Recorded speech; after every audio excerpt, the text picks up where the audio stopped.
আপনার আর জানা মতো পুরুষ নির্যাতনের কোন আইন আছে? আল্লাহ কত বেটাইনতে কুটলা খাই রে, দুধ কইবার জায়গা নাই রে। হ্যাঁ কত বেটাইন দর্শক কুরবানি আর না করবানি কানোর গিয়া কবল লইয়া দেও, আর এক জোড়া উল্টা মাতলে বেটা। হ্যাঁ হ্যাঁ হাসা করে কথা চাই না, ইফতিজিং, অপহরণ, দর্শন, নারী নির্যাতন বিভিন্ন তাদের আমরা সমাজ ওর কত আইন প্রণয়ন করার বাদেও এটা আমরা সমাজ কমেন না বাড়ে? জি বাড়েননি।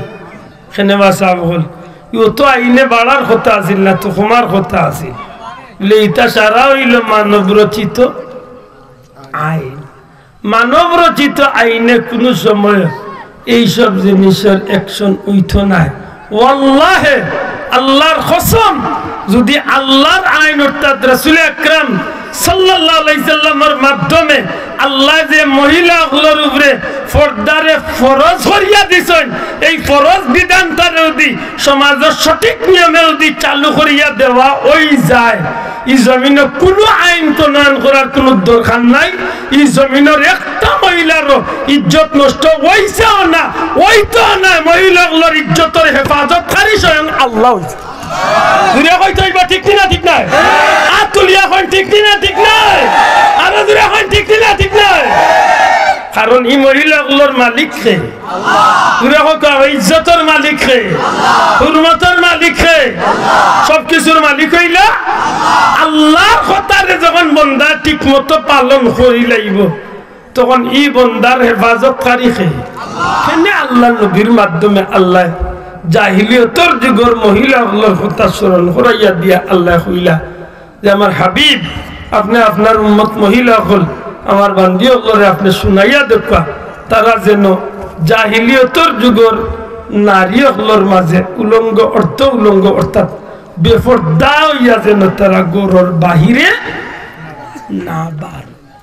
কিতাব লাগে অনেক লম্বা কথা। জাহিলিয়তের যুগ বলতে কিতাব হচ্ছি বলে জাহিলিয়তের যুগ অর্থ হইল অন্ধকারাচ্ছন্নর যুগ। আল্লাহ আস্তে জবান করিয়া হোকা, জাহিলিয়তের যুগ অর্থ কিতা? অন্ধকারের যুগ। অন্ধকারের যুগ কোন যুগ? অধিকাংশ মুফাসসিরিন লেখেন নবী দুনিয়াতে এবার আগর 100 বছরের যুগ। নবী দুনিয়াতে এবার আগর 100 বছর রেখা হয়েছে কিতা? জাহিলিয়তের যুগ বা অন্ধকারের যুগ। এই যুগ কিতা সূর্য উঠতো নানি? মাত্রা নাই। চন্দ্র উঠতো নানি? দুনিয়া আলোকিত হইতো নানি? ওই তো বলে তেখানে অন্ধকার হওয়া হয়েছে।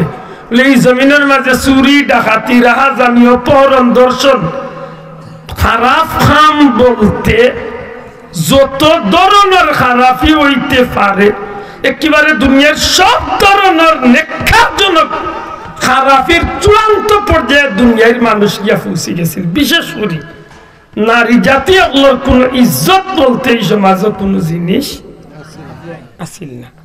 উদাহরণস্বরূপ না হইলেই নয়, এই সমাজের মাঝে মহিলাগুলোরে এমন ভাবে ব্যবহার করা হইত, নাউজুবিল্লাহ নাউজুবিল্লাহ। একটা মহিলা রাস্তাবাদী যার সুন্দর লাগছে, একটা পুরুষের ইচ্ছা মতোই নারীর ইজ্জত নষ্ট করছে। হাজারো মানুষের চকুর সামনে রাস্তাঘাটে বাজারে আটে একটা মহিলার ইজ্জত নষ্ট করলে কেউ প্রতিবাদ করতো না। নাউজুবিল্লাহ। এমন হইতো আজকে মহিলারে পছন্দ হয়েছে, এই মহিলারে বিয়া করিয়া হোক আর খরিদ করিয়া হোক, যেভাবেই হোক মহিলাটারে আনছে, তার 1 ঘন্টা বাদে ইচ্ছা করছে এই মহিলারে বিদা করিয়া দিলাই তো দিলাইছে। নাউজুবিল্লাহ। মাথার বুঝাইতে পারলাম নি? এমন নিকৃষ্ট পর্যায়ে গিয়া পৌঁছেছিল যে আপন ছেলে তার মারে চিনত না, আপন ভাইয়ে তার বোনরে চিনত না। এত নিকৃষ্ট পর্যায়ে গিয়ে এই সমাজের মানুষ গিয়া পৌঁছেছিল, যে কারণে এই সমাজের মাঝে একসময় এই সমাজের জ্ঞানী গুণী যারা আছিল এরার গেছে নারী জাতির অভিভাবক অর্থাৎ বাবা হওয়া, নারী জাতির বাই হওয়া, নারী জাতির অভিভাবক কোয়াটারে লজ্জার কারণ হিসাবে তারা দরিয়া নিছিল। যে কারণে যে গরণ মেয়ে সন্তান জন্ম নিত, ই গরণ মেয়ে সন্তানদের সমাজের মানুষে হুনার আগে আগে গোলা টিফিয়া হোক আর জীবন্ত কবর কুড়িয়া হোক হত্যা করিলে নাউজুবিল্লাহ।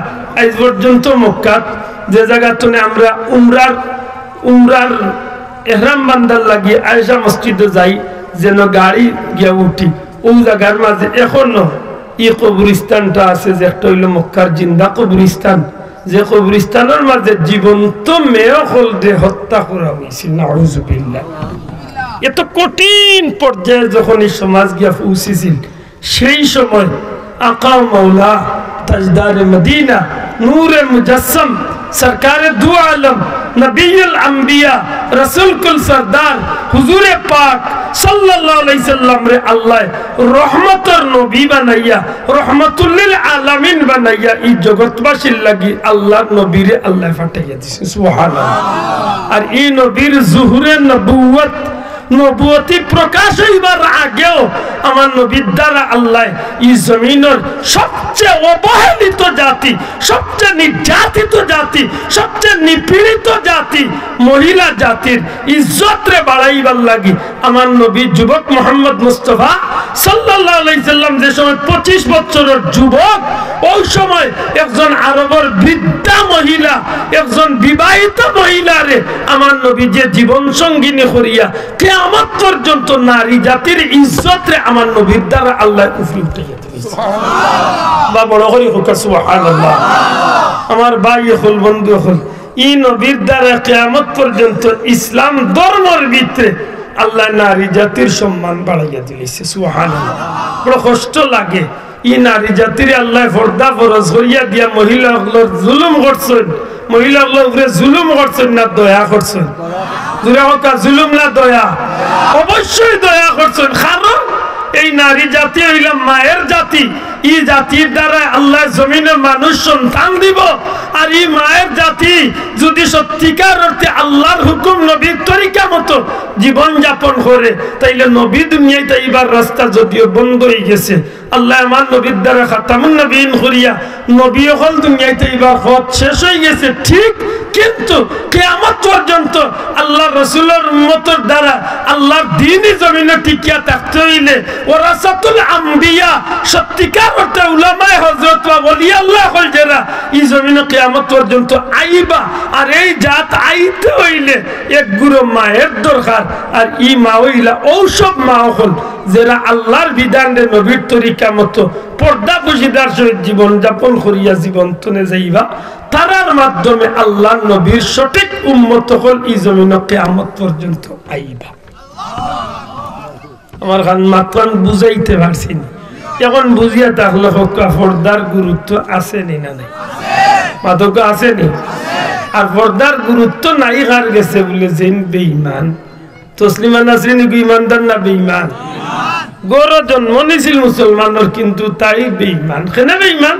তাই উঠিয়া কইল ইসলামে জুলুম করছে নানি।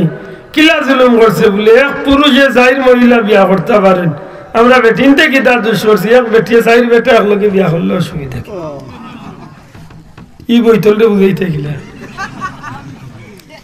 হবিসে বুঝাইতে পারবানি বুঝাইতা?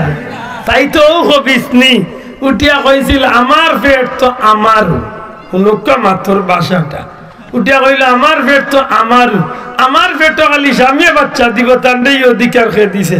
আমার যে বেটার গেস্ত জানে আমি বাচ্চা নিতে পারি। কইতা নাই নাউজুবিল্লাহ। এখন হাসাবরি হকা চাই ইগু মানুষ নিনা জানো ইগু একটা কুত্তি। কেনে কই কুত্তি?